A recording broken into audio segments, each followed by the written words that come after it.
speakers bingo up here today, so I make no apologies if I repeat some of what my comrades have already said. I'm incredibly proud to be here at the big meeting today, and I'm almost pinching myself that I'm actually sharing the platform with so many great people and so many of my colleagues and comrades, and especially my boss, our leader, Jeremy Corbyn.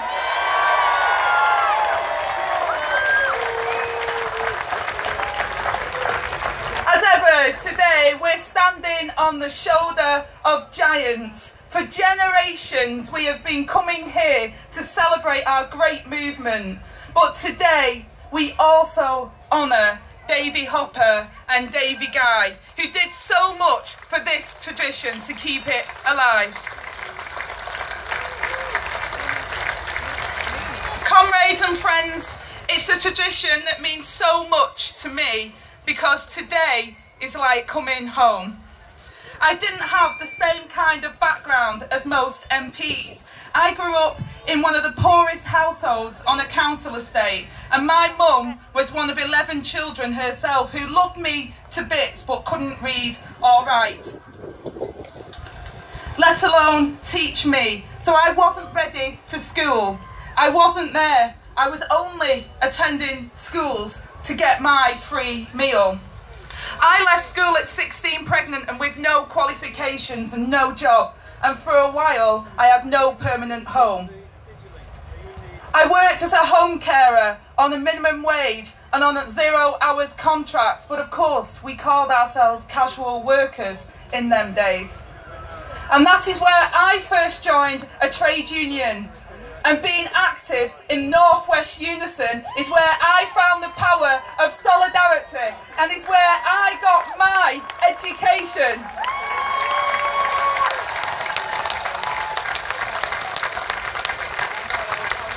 So I wasn't born in Labour, in the Labour movement, but I was made in the Labour movement. And as a working class trade unionist, it was an honour. I never expected to be selected as a Labour candidate, let alone be elected as a Labour MP. And then to be appointed to Jeremy Corbyn's shadow cabinet.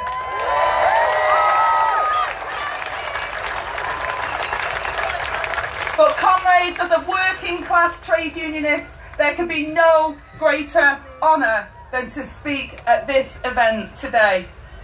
And what a year we have had. Because this year we have not just with pride in our history, but we have hope for our future. How different it feels just a few short weeks ago. Theresa May underestimated Jeremy. She underestimated the Labour Party, and boy did she underestimate the British public.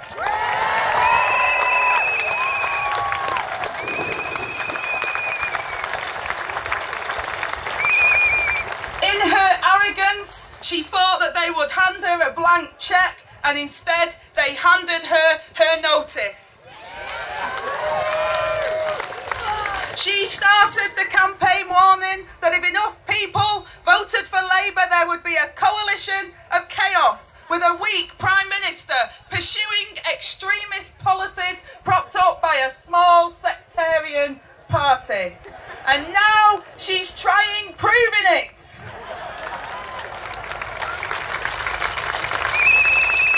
Strong and stable is a punchline. Weak and wobbly is now fact.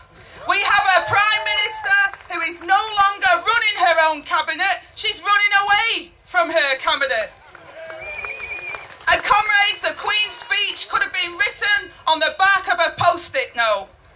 And we have a question mark where there should be education policies so that all our young people get the future that they deserve.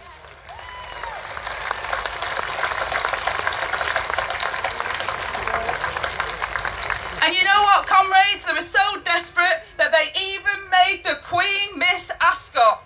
They really don't like state pensioners, do they?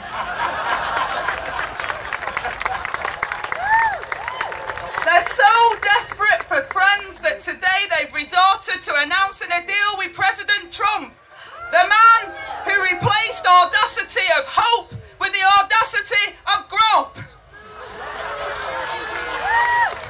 But he's not the only orange man that the Tories have been desperately negotiating with.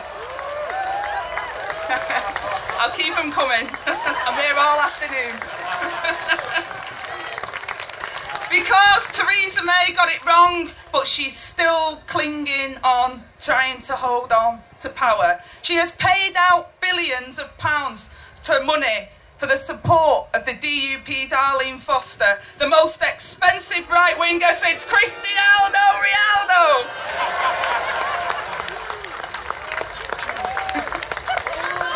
They are now propped up by the people who described homosexuality as repulsive, wrong, vile, immoral, offensive and obnoxious.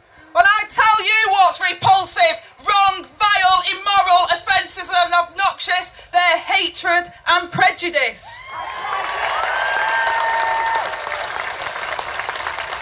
They want to save Ulster from sodomy. We want to save Britain from bigotry.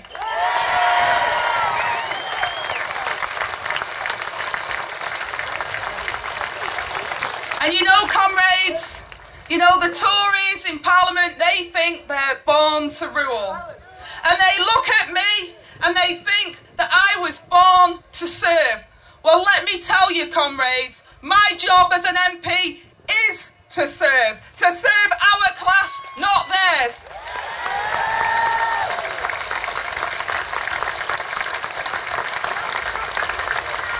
So our job now is to get May out of the way and a Labour government into office.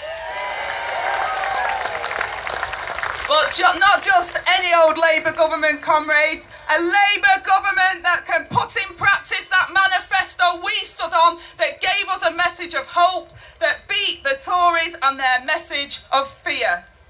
Next time I speak to you, comrades, I want to do it not as the Shadow Education Secretary, but as the Education Secretary.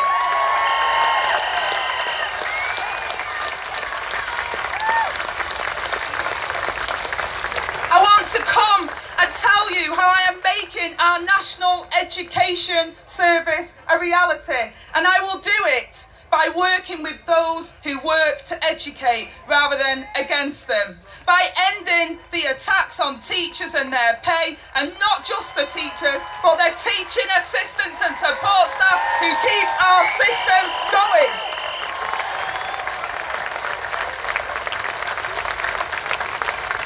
Comrades, education gives us knowledge. Knowledge is power, and power should belong to all of us. And there are so many injustices that have been mentioned that we must address. Last week, we were reminded again of the Hillsborough disaster, with the news that there will now be prosecutions. That would not have happened without the tireless campaigning of the Hillsborough families, and I want to pay tribute to them.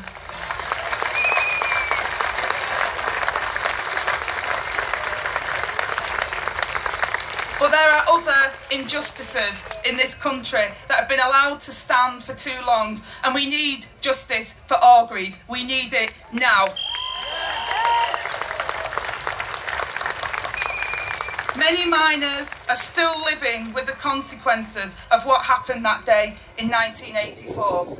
All our communities should have confidence in the police, and that's why we need an inquiry into Orgreave. We need the truth to be known and justice to be done. And in 30 years' time, I don't want to be at the Durham Miners' Gala to be hearing speeches about the need for a new public inquiry into what happened at Grenfell Tower last month.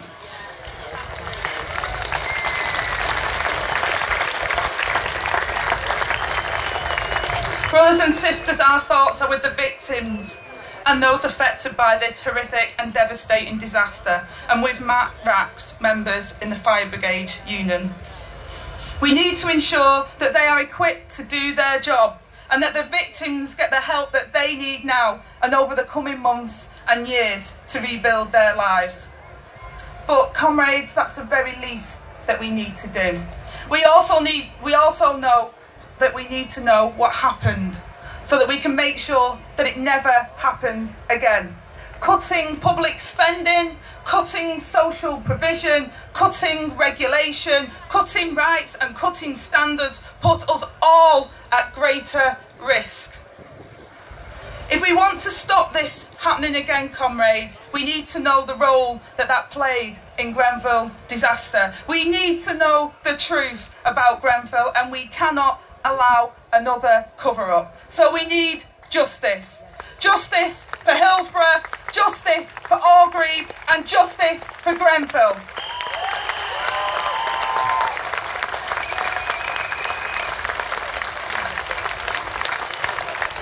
And comrades, justice comes, like all change, only when you fight for it. That was my job as a trade unionist, and it is my job as an MP. It is the same as throughout the history we celebrate today. The Labour movement has for centuries fought for a country fit for working people that we represent. Our movement is as relevant now as it ever was, in our workplaces and in our politics.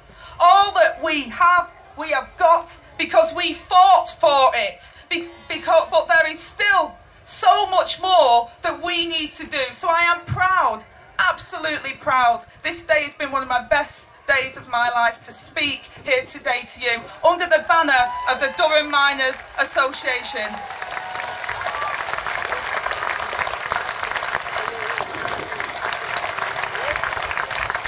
With the words, "The past we inherit, the future we build." Today, let us honour the great history that our children inherit. Tomorrow, let us build the great future that they deserve.